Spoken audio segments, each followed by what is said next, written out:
আজ আমি আপনাদের জন্য নিয়ে চলে এসেছি আরও একটি নতুন রেসিপি। আজকে আমি নিরামিষ পদ্ধতিতে তৈরি করে দেখাবো ব্রোকলি রান্না। এমনিতেও আমিষ নিরামিষ যেভাবেই রান্না করেন না কেন খেতে কিন্তু ব্রোকলি ভীষণই ভালো লাগে। ফুলকপির মতনই কিন্তু দেখতে হয়, সবুজ রঙের। বাজারে আপনারা অ্যাভেলেবেল পাবেন। অবশ্যই কিন্তু ব্রোকলি এনে রান্না করে খাবেন। ব্রোকলি খেলে শরীরের ভীষণই উপকারিতা হয়, কারণ এর মধ্যে কিন্তু অনেক রকম গুণাগুণ আছে। চলুন কি করে ব্রোকলি রান্না করছি দেখে নেওয়া যাক। ভালো লাগলে লাইক করে দেবেন।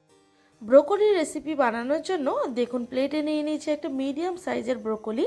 সেগুলো একটা একটা করে কোয়াগুলো ছাড়িয়ে নিয়েছি। আর দেখুন এই ডান্ডির মধ্যে যে একটা পাতলা আস্তরণ থাকে খোসার মতন, সেটাকে ছাড়িয়ে নিয়েছি।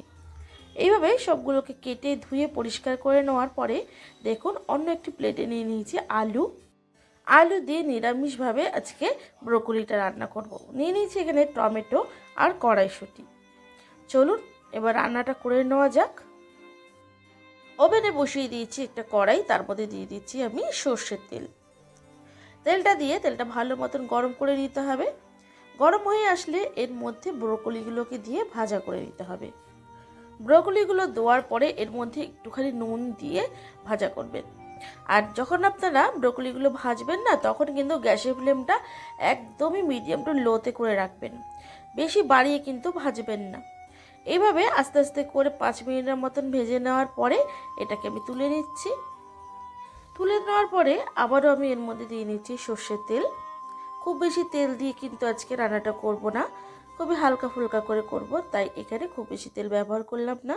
দিয়ে দিলাম একটা তেজপাতা, 2টো এলাচ আর সামান্য একটুখানি গোটা জিরে। ফোড়নটা যখন হয়ে আসবে তখন এর মধ্যে দিয়ে দেবো আলুগুলোকে দিয়ে একটু লালচে লালচে করে ভেজে নিতে হবে প্রথমে।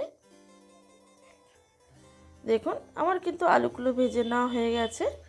এবারে এর মধ্যে দিয়ে দেবো আমি 1 চামচ আদা বাটা, 1 চামচ কাঁচা লঙ্কা বাটা। লঙ্কাটা অবশ্যই আপনাদের স্বাদ অনুযায়ী এখানে ব্যবহার করবেন, যে যেমন ঝাল খেতে পছন্দ করেন সেই রকম পরিমাণে দিয়ে নেবেন। তারপরে আলুর সাথে 1-1.5 মিনিট এভাবে ভেজে নিতে হবে, মিডিয়াম টু একদম লো ফ্লেমে।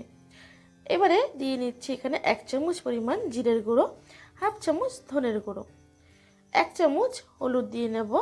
তার সাথে 1/2 চামচ শুকনো লঙ্কার গুঁড়ো। লঙ্কার গুঁড়োটা চাইলে আপনারা স্কিপ করতে পারেন। স্বাদ অনুযায়ী নুন দিয়ে এবারে আলুর সাথে ভালো মতন মশলাগুলো কষিয়ে নিতে হবে। কষানোর সময় দেখবেন মশলাগুলো কিন্তু একটু শুকিয়ে এসছে, কারণ এটা কিন্তু সমস্তটাই গুঁড়ো মশলা দিয়ে করা। তাই অল্প একটু জল দিয়ে একটু কষাবেন, তাহলে দেখবেন কষানোটা একদম পারফেক্ট হয়েছে। এবারে এর মধ্যে দিয়ে দিচ্ছি আমি টমেটোটা দিয়েও কিন্তু কিছুক্ষণ একটু কষিয়ে নিতে হবে আলুর সাথে, তাহলে কিন্তু টমেটোটা গলেও যাবে আর এর মধ্যে টেস্ট আনবে। দিয়ে দিলাম সবার শেষে এর মধ্যে আমি কড়াইশুঁটিগুলোকে দিয়ে একটু আলুর সাথে এইভাবে একটু কষিয়ে নিতে হবে। কষিয়ে নেওয়া হয়ে গেছে, সবার শেষে দিয়ে নিচ্ছি এর মধ্যে জল। খুব বেশি জলের কিন্তু প্রয়োজন হবে না, একটু মিডিয়াম জল দিলেই হবে। তারপরে 2 মিনিট প্রথমে আলুটাকে একটু সেদ্ধ করে নিতে হবে। 2 মিনিট হয়ে গেছে, ঢাকাটা সরিয়ে নিচ্ছি। এবারে ব্রোকলিগুলো আমি দিয়ে নেব এর মধ্যে। দেওয়ার পরে একটু মিশিয়ে নেবেন। এভাবে মিশিয়ে দেওয়ার পরে না এটাকে কিন্তু আরও 2 মিনিটের জন্য কিন্তু আপনাদের ঢাকা চাপা দিয়ে হতে দিতে হবে।